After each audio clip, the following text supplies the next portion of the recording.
I'm proud to be associated with a night shelter. We deal with hundreds, almost 600 people every night of the year, but in that population is a veteran population to whom we obviously owe so much for their bravery and for doing the things that the nation has asked them to do. Many of them come home and face chronic homelessness. So imagine having given so much of yourself to your nation, to your community, coming back and finding yourself unemployed and without a roof and without walls around your body for safety.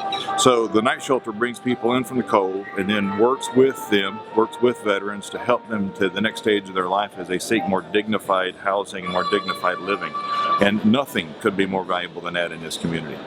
I'm from Mineral Wells, and they have very limited resources there. So I got sent to a drug treatment program, and that's how I ended up here. And this program has this community comes together and it offers a lot of resources that helps you. That they understand that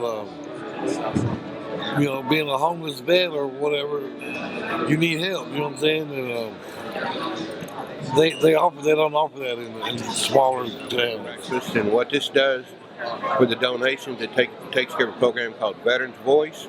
And what Veterans Voice does, it provides food, shelter, and counseling service, for the homeless veterans. And they've got what's called a life skills class, which teaches you basically how to save money and help you transition back into the community. A nation that fails to honor its heroes will soon have no heroes to honor. So it's fitting here today that we go about the business of honoring veterans.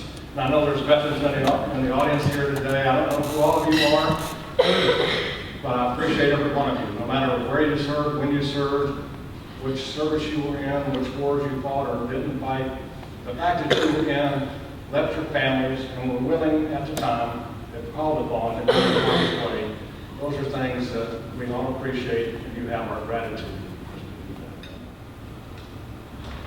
I think that as we look at the generations and their accomplishments, sometimes we get to the point where we take so much for granted, and they'll come and they'll pass, and we will not see them again. And therefore, I challenge you to go out and see a veteran, shake their hand, applaud them, tell them that you appreciate them, and to do that. I tell you this, our veterans at our program, anybody that we care for, they always have the spirit that they will never, ever give up.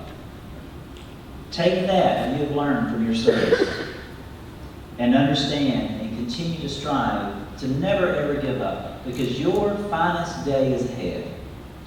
And thank you very much for your service. God bless you, and I hope you have a great week. Thank you.